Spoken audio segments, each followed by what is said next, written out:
Snaps. We got the banh mi breakfast. First banh mi chai on our trip. Won't be the last. Seriously, so good. Spicy, flavorful, salty, sour, everything you want in a sandwich.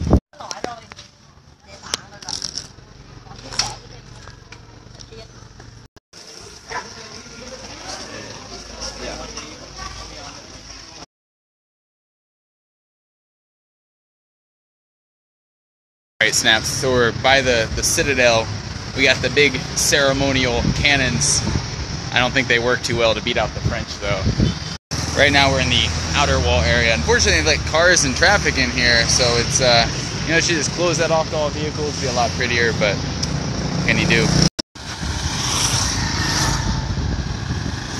So after the Lei dynasty was overthrown in 1787, the Nguyen dynasty established their capital in Hue. That's why today a lot of Vietnamese people have the last name Nguyen, because they had to change their names to match the kings to curry favor, or they're just, you know, whatever, forced to. So I imagine that when the French took over the country, they didn't have to siege the fortress here. They probably took over the rest of the country, and the decadent old king had to beg for mercy. Of course, he was probably an opium addict too. We just made it inside the inner gate. It's very pretty. Very peaceful. You know why? No cars. Absolutely huge carp. They're basically just goldfish, let's be real. These are just huge goldfish. Right. Andrew knows much more about Vietnam than I do. And according to him, this is some mythical Vietnamese creature. Looks friendly, huh?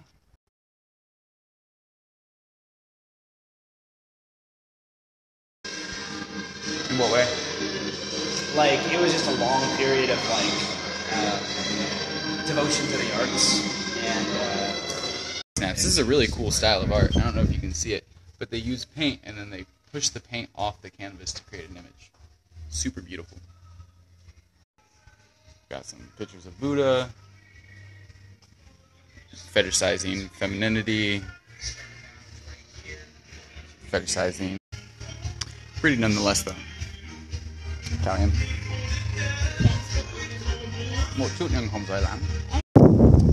Something being rebuilt.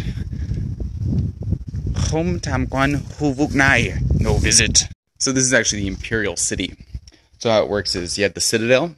Inside you had the Imperial City. The royalty lived inside the city. Citizens lived inside the Citadel. Everybody else was a peasant. Had to live outside the Citadel.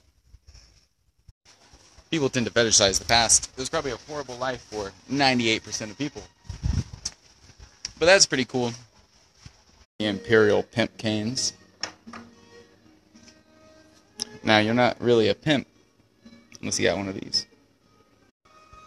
These, I believe, were used for smoking opium. Royalty were big opium addicts. This is the kind of revisionism which has taken hold of the VCP today. Building a rich country. Building a powerful country.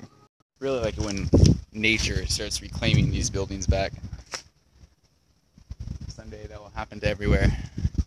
If we don't destroy the planet. There's a flower that fell off one of these trees. I don't know, most of them are deflowered, but this is my favorite flower in Vietnam. It's called Hoa Dai. It smells so good.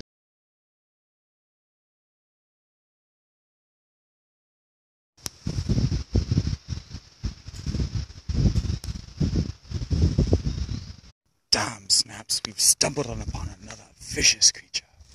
Absolutely vicious. I hope it doesn't attack me, Snaps.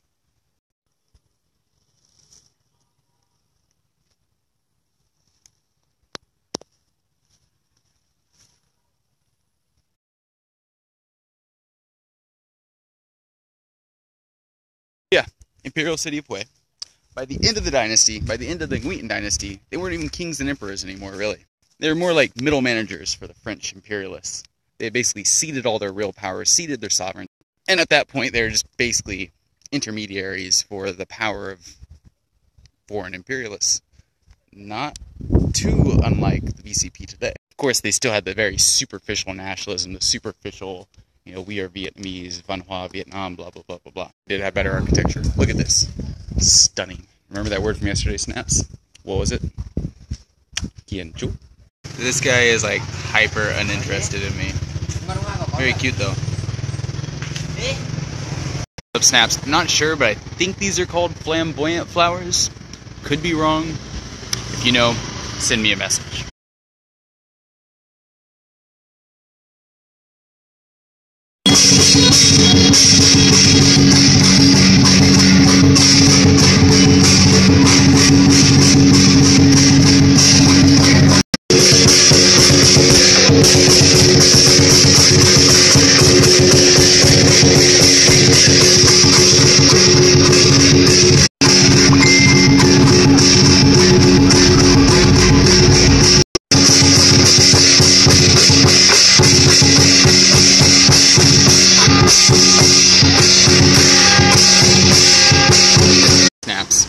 So I'm studying the Viennese and I learned some new words, so I want to try some.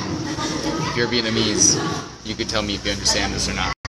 Trong khu vực du khách ở Huế có rất nhiều người hàng rong ma túy giả. It snaps. I jogged around the imperial city of Hue. Some of you might be thinking, Nick, it's your rest day. I thought I told you, I don't rest. I just train, study, work hard, make shit happen. Actually, I was really bummed because I went for a jog the other day and I didn't make it all the way around. So I was kind of down on myself and I had to make it happen. The main difference between motherfuckers that make shit happen and people who don't is the difference in mindset. It's not about whether you can or you can't do something. Because let's be real, like any one of us can, anybody can jog 5K. Anybody can, theoretically. But some people, only some, have a personal standard that they have to. And it's that kind of personal standard that differentiates people who make shit happen and people who let themselves slide. Because I guarantee you, if you need something to happen, if you really, really fucking need it and you know it, you'll make that shit happen. If you don't, you won't. There's always going to be exceptions to this rule. Like right now, I need a mang bao. I really, really, really need a coconut mang bao, but I can't find one. I've been walking around for like 40 minutes, though.